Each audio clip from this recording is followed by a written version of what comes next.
मैं मुझे इकबाल मेट्रोसेंट पाकिस्तान के साथ इस वक्त मौजूद है सर्विस सेंटर में। हमारे साथ मौजूद है कमरू जफर खान। आइन से बात करें। ये कि मुलाजमीन को अरसे 25 साल से मिल रही थी। इन तमाम बातों को देखते हुए मैं आज इस बात का ऐलान करता हूं कि केडीए की तमाम यूनियनों को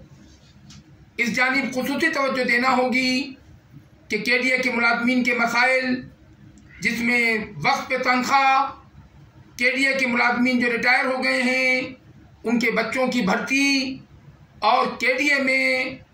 सीनियर मोस्ट लोग मौजूद होने के बावजूद केडीए में केएमसी से और दीगर इदारों से लोगों को लाकर खपाया जा रहा है। हम उस पर भरपूर एहतजाज करते हैं और हुकूमत सिंध, पाकिस्तान पीपुल्स पार्टी और वजीर बल्दियात से ये दरख्वास्त करते हैं कि केडीए में जितने भी सीनियर लोग 18, 19 और 20 ग्रेड के हैं उनको फौरी तौर पर उन खाली जगहों पर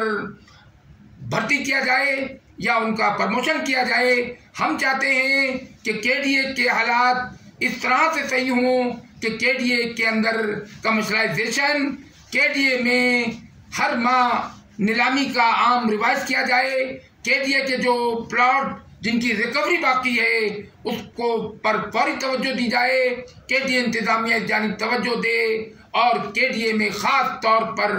लैंड डिपार्टमेंट पर खुसूसी तवज्जो दी जाए ताकि लैंड से फाइलें रिकवरी में जाएं और रिकवरी से फाइलें अकाउंट्स में आएं और अकाउंट्स के बाद मुलाजमीन को तनख्वाहें और पेंशनें वक्त पे मिल सकें। हम पीपुल्स पार्टी से फिर ये ऐलान करते हैं, फिर ये मुतालबा करते हैं और फिर ये उम्मीद रखते हैं कि आप सिंध के इस वक्त माई बाप हैं, सिंध के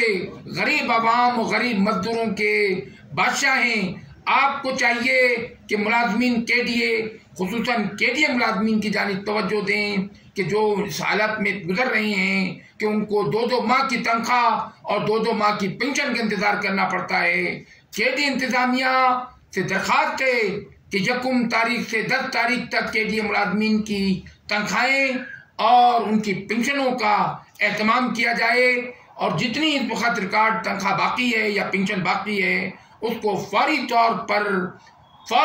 पर मार्च के माह में अदायगी का ऐलान करें। और खुसूसी तौर पर मैं मोहतरम जनाब बिलावल भुट्टो जरदारी से, मोहतरम जनाब आसिफ अली खान जरदारी, सदर पाकिस्तान और वजीर आजम पाकिस्तान शहबाज शरीफ साहब से, वजीर आला मुराद अली शाह से और खुसूसन मजदूरों के रहनुमा मोहतरम जनाब सईद गनी साहब से कि दरख्वास्त करूंगा कि 2022 में केडीए मुलाजमीन और सिंध मुलाजमीन के लिए जो केयरटेकर गवर्नमेंट ने 3 अरब रुपए की लायबिलिटी का ऐलान किया था उसको फौरी तौर पर अदायगी के लिए गवर्नर बॉडी में पेश किया जाए और गवर्नर बॉडी का इजलास बुलाया जाए और इसमें केडीए एम्प्लॉइज यूनियन का चार्टर डिमांड को फौरी तौर पर मंजूर किया जाए। केडीए जिंदाबाद।